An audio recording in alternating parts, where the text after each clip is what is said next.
1861 का एक्ट आज भी हावी है। लोकतंत्र में पुलिस सुधार अब भी अधूरे हैं। राज्य और केंद्र की साझा जिम्मेदारी है, जनता की सेवा ही असली सुधार है।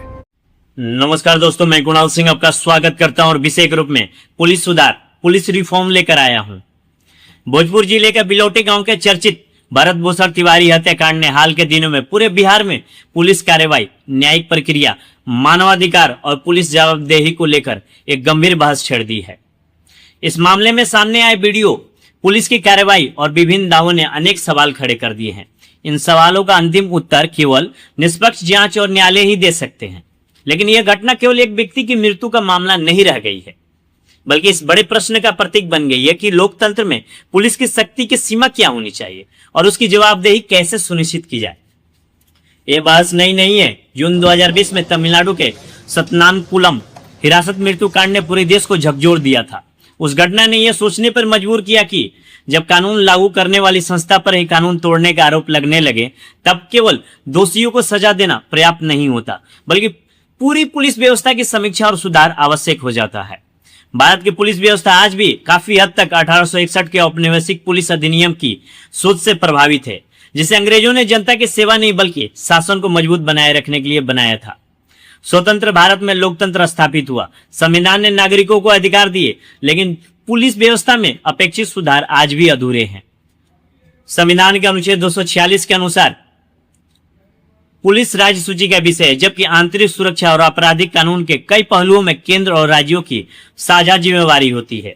इधर अपराध का स्वरूप तेजी से बदल चुका है। केवल कानून बदलना ही काफी नहीं, प्रशिक्षण और तकनीक में सुधार जरूरी है। जवाबदेही से ही न्याय प्रभावी होगा। भारतीय न्याय संहिता जैसे नए कानून लागू किए गए हैं, लेकिन केवल कानून बदलने से व्यवस्था नहीं बदलती। जब तक पुलिस की कार्यशैली, प्रशिक्षण, तकनीकी क्षमता और जवाबदेही में सुधार नहीं होगा, तब तक न्याय व्यवस्था पूरी तरह प्रभावित नहीं हो सकती। आज एक बड़ा विरोधाभास भी दिखाई देता है। ईडी, सीबीआई और आईबी जैसी केंद्रीय एजेंसियां लगातार अधिक संसाधनों और आधुनिक तकनीक से मजबूत हुई है, जबकि आम नागरिक से प्रतिदिन जुड़ने वाली राज्य पुलिस अभी भी कर्मचारियों की कमी, सीमित संसाधनों और अत्यधिक कार्यभार से जूझ रही है। एक ही पुलिस बल को अपराध की जांच, कानून व्यवस्था, वीआईपी सुरक्षा, चुनाव, त्योहार, भीड़ नियंत्रण और आपदा प्रबंधन जैसे अनेक दायित्व एक साथ निभाने पड़ते हैं। ऊपर से राजनीतिक हस्तक्षेप और ट्रांसफर पोस्टिंग का दबाव निष्पक्षता पर प्रश्न चिन्ह खड़ा कर सकता है।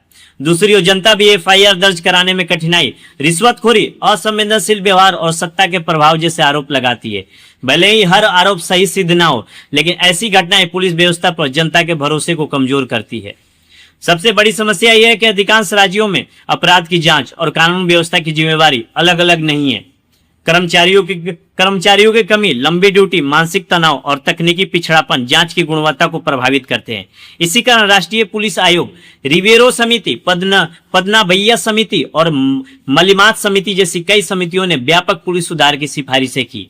वर्ष 2006 में प्रकाश सिंह बनाम भारत संघ मामले में सर्वोच्च न्यायालय ने राज्य सुरक्षा आयोग के गठन, पुलिस अधिकारियों को निश्चित कार्यकाल, जांच और कानून व्यवस्था को अलग करने तथा स्वतंत्र पुलिस शिकायत प्राधिकरण स्थापित करने जैसे महत्वपूर्ण निर्देश दिए। दुर्भाग्य से अधिकांश राज्यों में इनका पूर्ण पालन आज भी नहीं हुआ है। सर्वोच्च न्यायालय ने यह भी स्पष्ट किया कि गिरफ्तारी सामान्य नियम नहीं बल्कि अपवाद होनी चाहिए तथा प्रत्येक व्यक्ति को उसकी भाषा में गिरफ्तारी का कारण बताया जाना चाहिए।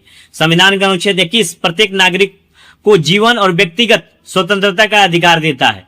हिरासत में होने वाली मौतें और राष्ट्रीय मानवाधिकार आयोग की रिपोर्टें यह बताती है कि पुलिस जवाबदेही को और मजबूत बनाने की आवश्यकता है। लेकिन इस पूरी बहस का एक मानवीय पक्ष भी है। पुलिसकर्मी भी इंसान है। लगातार 12 से 16 घंटे की ड्यूटी, छुट्टियों का अभाव, मानसिक तनाव और परिवार के लिए समय न मिलने उनके व्यवहार और निर्णय क्षमता को प्रभावित करता है। इसलिए पुलिस सुधार केवल जनता के हित में नहीं बल्कि स्वयं पुलिस कर्मियों के बेहतर कार्य वातावरण के लिए भी जरूरी है। प्रत्येक जिले में मानसिक स्वास्थ्य सहायता, काउंसलिंग, बेहतर कार्य परिस्थितियां, आधुनिक प्रशिक्षण और महिलाओं की अधिक भागीदारी समय की मांग है। आगे का रास्ता स्पष्ट है। राजनीतिक हस्तक्षेप कम करना, जांच और कानून व्यवस्था को अलग करना, साइबर और फॉरेंसिक की क्षमता बढ़ाना, आधुनिक तकनीक आधारित पुलिसिंग अपनाना, पारदर्शी भर्ती, मजबूत शिकायत निवारण तंत्र, सामुदायिक पुलिसिंग, निर्धारित कार्य समय और मानसिक स्वास्थ्य सहायता सुनिश्चित करना।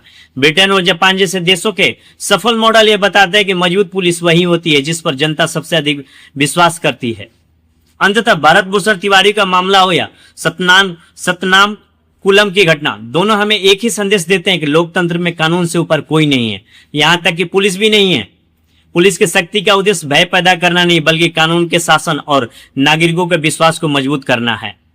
इसलिए पुलिस सुधार का लक्ष्य पुलिस की शक्ति कम करना नहीं बल्कि उसे अधिक पेशेवर, जवाबदेह, संवेदनशील और जनता के लिए विश्वास के योग्य बनाना होना चाहिए, क्योंकि किसी भी लोकतंत्र में पुलिस की सबसे बड़ी ताकत उसकी वर्दी या हथियार नहीं बल्कि जनता का विश्वास होता है। नमस्कार। जय